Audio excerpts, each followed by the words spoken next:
Welcome students, आप सभी के इस चैनल में स्वागत है। चलिए आज इस तरह का क्वेश्चन लेते हैं जो बेसिकली आपको जो भी कम्पिटिटिव एग्जाम होते हैं उनमें सब में आता है, चाहे कोई भी कम्पिटिटिव एग्जाम हो। मुख्यतः ये कैलकुलेशन गणना पर आधारित प्रश्न होते हैं। सिंपल कैलकुलेशन करना होता है, नंबर्स का जोड़ना घटाना गुणा भाग, सिंप्लीफाई कह सकते हैं, सरलीकरण करना होता है इनको। और ये थोड़ा सा होते क्या है कि जो बीज गणित के फार्मूले हैं, जैसे फार्मूले भी सर्व समीकरण जिसको बोलते हैं, जैसे a प्लस बी का whole square equal to A square plus 2ab plus B square. इस बार कई आप देखे होंगे a प्लस बी का होल क्यूब भी होता है, a माइनस बी का होल स्क्वायर भी होता है। क्या होता है आप जानते होंगे, a square minus 2ab plus B square, और a plus B whole cube equal to a cube plus B cube plus 3ab into A plus B. ऐसे a माइनस बी का होल क्यूब होता है, a माइनस बी का whole cube होता है a cube minus B cube minus 3ab into A minus B. ऐसे a cube plus B cube बराबर क्या होता है, ऐसे a cube minus B cube equal to B cube equal to क्या होता है, ऐसे a square minus B square equal to क्या होता है। ये सब जैसे आते जाएंगे क्वेश्चन हम वैसे बताते जाएंगे, लेकिन ये 8-10 महत्वपूर्ण आइडेंटिटीज हैं जिनको आप सर्व समीकरण या फार्मूला बोलते हैं। वो बहुत महत्वपूर्ण है अलजेब्रा के किसी भी कैलकुलेशन पर। ये बहुत पूरे मैथ में बहुत ज़्यादा इनकी जरूरत पड़ती है, इसलिए आप लोगों को हमारे ख्याल से मैं कई बार डाल चुका हूँ इससे संबंधित वीडियो, आप देखे होंगे, लर्न भी हो। और नहीं है तो हम यहाँ पर भी क्वेश्चन लेंगे तो उससे डिपेंड जो भी जरूरत होगी बताता चलूंगा। बट ये जो क्वेश्चन है ना, ये आपको यही तय करना होता है कि कहाँ फार्मूला लगेगा, ये फार्मूला किसमें अप्लाई करना है किसमें नहीं अप्लाई करना है, तो इस पर डिपेंड होता है, जिससे आप जल्दी से बिना गलती के। अन्यथा क्या होता है, दशमलव की संख्याएं होती है, जितनी भी दशमलव वाली संख्याएं हैं या तो आपकी क्लैरिटी इतनी होनी चाहिए, आपका कॉन्सेप्ट इतने क्लियर होना चाहिए कि आप समझ जाइए कि इसमें क्या करना है। क्यों? क्योंकि अन्यथा आप गुणा करेंगे, ये दशमलव की संख्याओं में गलतियां होने के चांस बढ़ जाते हैं। तो दशमलव का गुणा भाग का कॉन्सेप्ट क्लियर होना चाहिए। ये जो फार्मूले हैं वो कहाँ लगने हैं, किस क्वेश्चन में, जैसे ये क्वेश्चन में, इसमें आप फार्मूला लगा भी सकते हैं और ना लगाएंगे तो जल्दी कर पाएंगे, या लगाएंगे थोड़ा समय लगेगा। पर इसमें बगैर फार्मूला के लगाएंगे, फार्मूला का यूज करेंगे तभी आपसे सही हो पाएगा, नहीं लगाएंगे तो गलती होने के चांस है। तो ये कैसे, जब आपका कॉन्सेप्ट क्लियर होगा तब पता चल जाता है कहाँ क्या करना है क्या नहीं करना है। अब जरा देखिए, दशमलव संख्याओं को सबसे पहले तो हम गुणा देख लेते हैं। जैसे मान लीजिए 1.2 है, ये एक संख्या, एक है 0.18, इनका गुणा करना है। 1.2 इंटू 0.18, इन दो संख्याओं को मान लीजिए गुणा करना है। तो आपको गुणा करने का जो नियम है, मैं पिछले कई वीडियो डाल भी चुका हूं, इससे संबंधित कई वीडियो हैं, आप चाहेंगे तो देख सकते हैं। बट इसमें मैं फिर बता रहा हूँ कि इसका गुणा करने का मतलब है, दशमलव को भूल जाइए थोड़ी देर के लिए, तो दशमलव को भूल जाएंगे तो ये 12 बन जाएगा, और ये दशमलव को भूल जाएंगे 0.18 यानी 18 बन जाएगा, ये बन जाएगा। अब इनको गुणा कर दीजिए, आप सिंपल गुणा कर दीजिए, 18 दूना 36, 18 ये 216 हो जाएगा। अब ये जब 216 हो गया तो ये तो इसकी वैल्यू हुई है, इसकी वैल्यू हुई है, इनकी तो है नहीं, लेकिन इसमें भी पहले 216 लिख दीजिए। और अब दशमलव का निर्धारण कीजिए कि हाँ कहाँ दशमलव लगे, इस संख्या में कहाँ पर दशमलव लगेगा, ये आपको चेक करना है।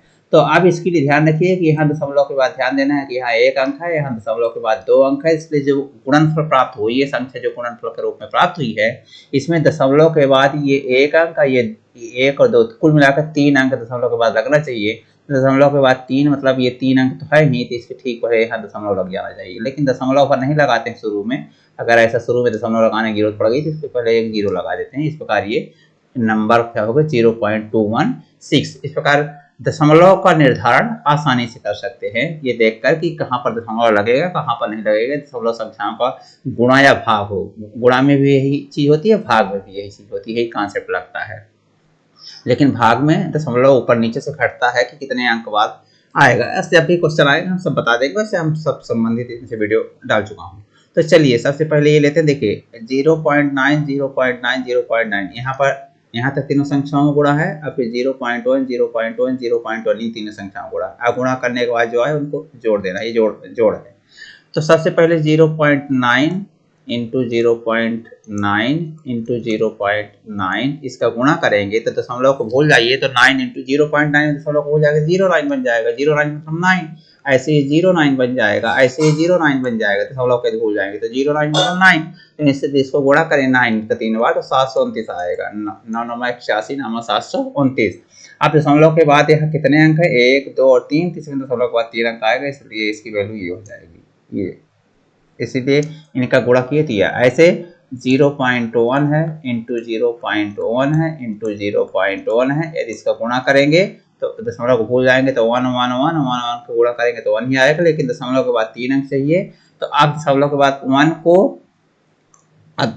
को क्या लिख सकते हैं, आप 1 को ये लिख सकते हैं, जो 1 है यही 001 है, सेम वही चीज है। अब ये 3 अंक आ गए तो दशमलव के बाद 3 अंक, ये देखिए दशमलव के बाद 3 अंक बन गए ये, तो 1 को पहले आपको बनाना पड़ेगा, रहे होना ही वैल्यू, लेकिन उसमें 3 अंक दिखने लगे, ये 3 अंक दिख गए, और इस प्रकार अब आप यहाँ दशमलव लगा सकते हैं। आज तक मैंने बोला दशमलव से शुरुआत नहीं जाती, इसलिए उसके पहले एक 0 लगा देते हैं, तो इस प्रकार इसका मान ये हो गया, इसका मान ये हो गया। आप इन दोनों को जोड़ दीजिए, मतलब इन दोनों को जोड़ना है आपको, तो इन दोनों को जोड़ेंगे यदि तो 9 1 10 हासिल लागे 1 2 1 3 हासिल कुछ नहीं 7, आइए दशमलव और 0, तो 0.730। आप जानते हैं कि दशमलव के बाद वो शून्य की कोई कीमत नहीं होती जिसके बाद कोई गैर जीरो संख्या ना, जैसे देखिए ध्यान रखिए 0.101 में इस 0 की कीमत है, क्योंकि इसके बाद एक गैर शून्य संख्या आ चुकी है, 0 के बाद एक 1 आ जाए या 2 आ जाए ये गैर शून्य संख्या, लेकिन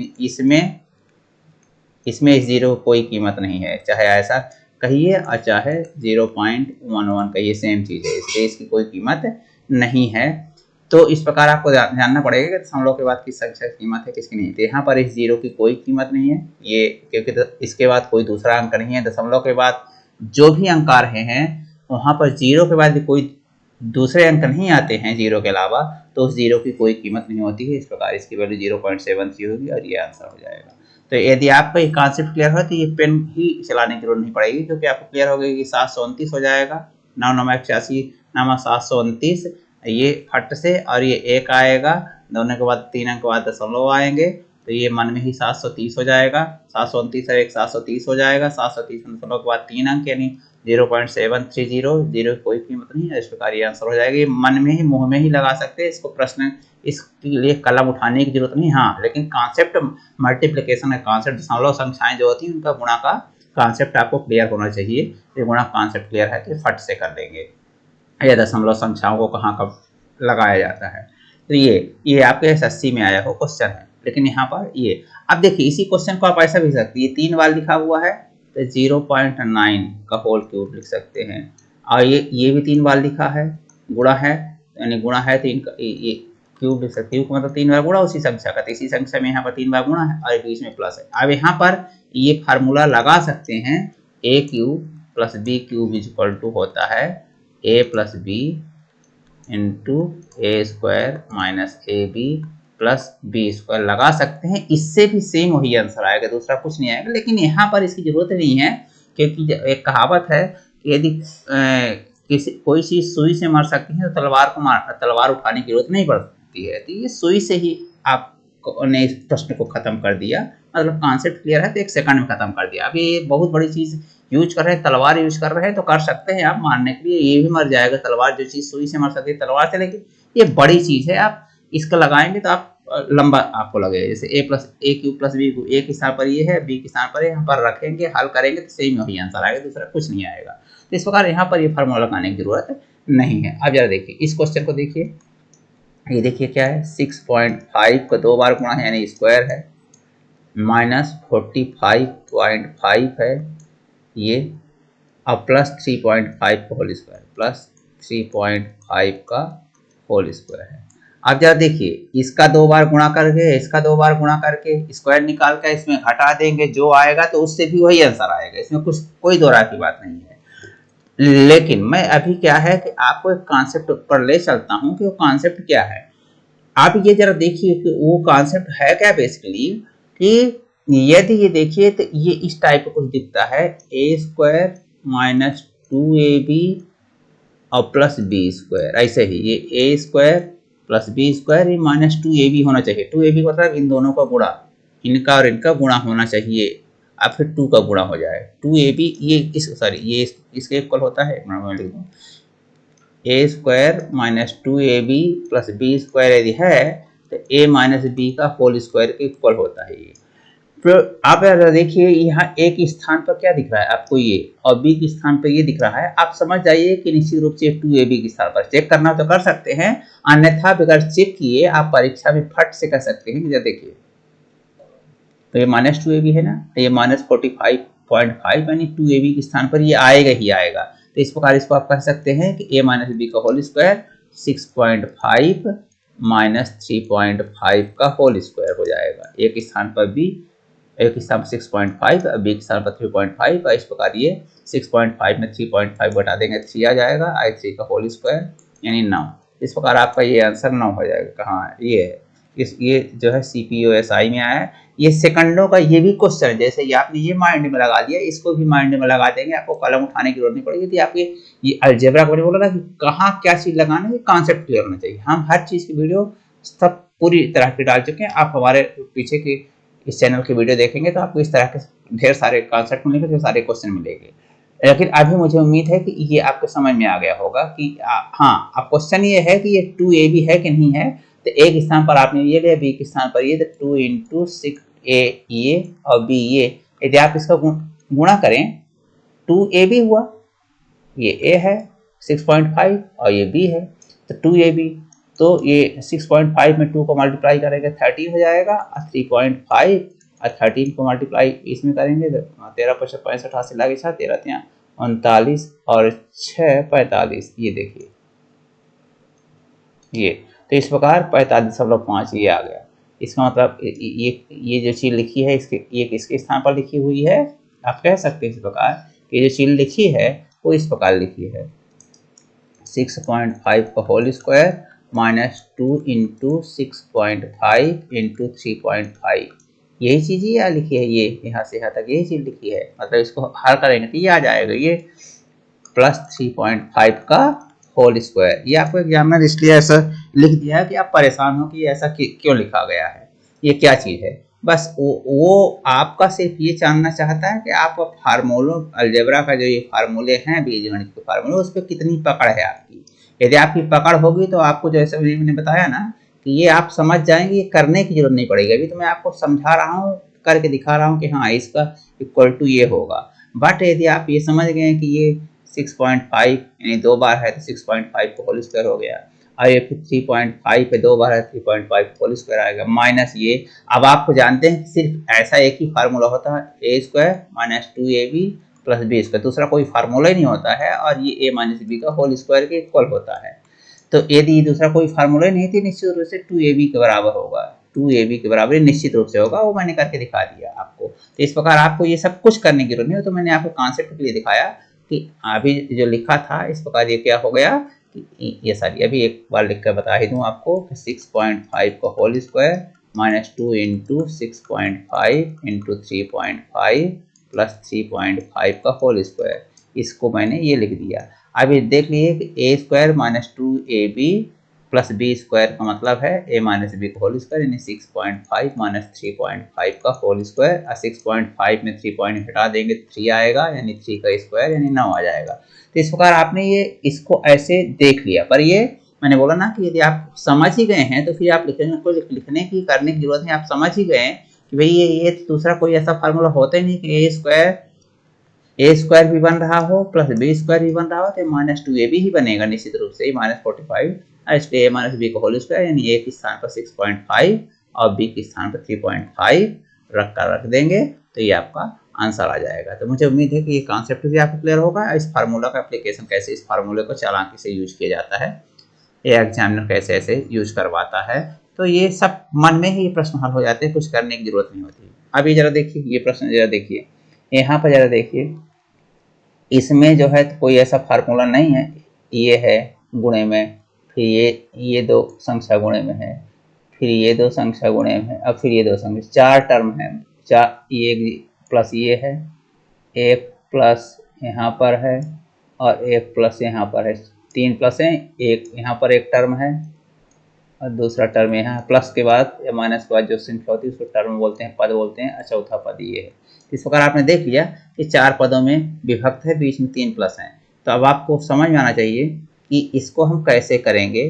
तो ये क्या होता है, जैसे देखिए मैं आपको एक चीज़ बताता हूँ, हो सकता है आपको देखते ही समझ में आ जाए आपके। a into B plus A into C plus A into D plus A into E. यदि आपको इन्हें देख लिया तो भाई सब में a है तो a बाहर कॉमन हो जाता है, अंदर बचता है b plus C plus D plus E. और यदि ये फिर जोड़ दें और इससे गुणा जुड़ जाए, जोड़ के इससे गुणा करते हैं, सरल हो जाए तो बस हमारा काम पूरा हो गया। एग्जैक्टली यहाँ पर यही चीज़ है कि ये 0.5 तमाम है। जैसे यहाँ पर a तमाम था, ये चारों पद में था, ऐसे यहाँ चारों पद में अब आप देखेंगे तो चारों पद में 0.5 दिखेगा आपको। चारों पद मतलब बीच में 3 प्लस हैं, एक प्लस ये है, एक प्लस ये है और एक प्लस ये है। इन तीनों प्लस में देखिए कि 4 पद बन रहे हैं तो 1.5 यहाँ है, 1.5 यहाँ इससे गुणा है और 1.5 यहाँ इसके साथ गुणा है, ये प्लस है ना, 1.5 और 1.5 तो सब में 0.5 गुणा है तो 0.5 को बाहर कर लीजिए।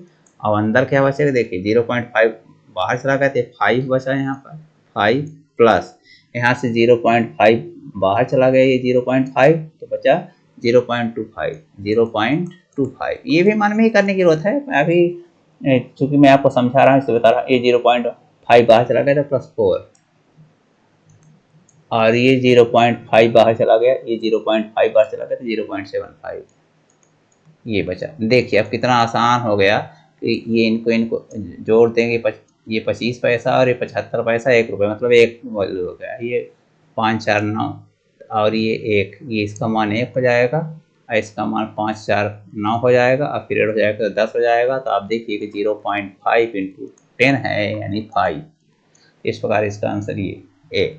आप देखिए कितनी आसानी से, यदि आप कॉन्सेप्ट क्लियर हो तो कुछ भी आपको परीक्षा में जानते हैं कितना लिखना होगा, आपके दिमाग में घुस गया कि यार ये एक पद है, इस एक पद में 0.5 है कॉमन है, इस वाला ये एक पद है प्लस से जितने जुड़े एक पद है इसमें भी 0.5 कॉमन है, ये एक पद है, ये आप देखें कि इसमें भी 0.5 कॉमन है ना, ये 0.5 जहाँ जहाँ प्लस लगा है ये प्लस लगा है।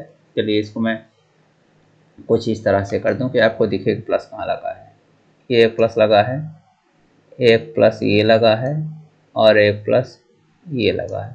इस पद के बीच में जितने भी हैं यहाँ पर 0.5, यहाँ 0.5 और ये 0.5 और ये 0.5, इतने 0.5 कॉमन करके आप देखेंगे मन में तो ये 5 दिखेगा तो 5 ऐड कर देंगे, 0.25 दिखे तो 0.25 ऐड कर देंगे, फिर ये 4 इसके साथ 4 है तो 4 दिखेगा और इसके साथ 0.75 है तो ये। अब आप खुद देख लेंगे कि इनका एडिशन करेंगे तो 1 आ जाएगा और इसका एडिशन करेंगे जोड़ेंगे तो 9 आ जाएगा, तो 9 1 10 और 10 का इसमें मल्टीप्लिकेशन हो जाएगा। इस प्रकार 0.5 में 10 का मल्टीप्लाई होगा तो 5 आ जाएगा आंसर। इस प्रकार मुझे उम्मीद है कि ये कॉन्सेप्ट आपको एकदम क्लियर होगा। इस तरह के क्वेश्चन का हर कॉन्सेप्ट क्लियर हो गया होगा कि कैसे हम दशमलव संख्या में कभी कॉमन ले लेते हैं, कभी गुणा कर लेते हैं, कभी फार्मूला लगाते हैं। चलिए यदि वीडियो आपको अच्छा लगा तो एक लाइक कर दीजिए, दोस्तों को शेयर कर लीजिए वीडियो और चैनल को सब्सक्राइब कर लीजिए। मिलते हैं अगले वीडियो में एक अच्छे जानकारी के साथ, तब तक के लिए बहुत बहुत धन्यवाद।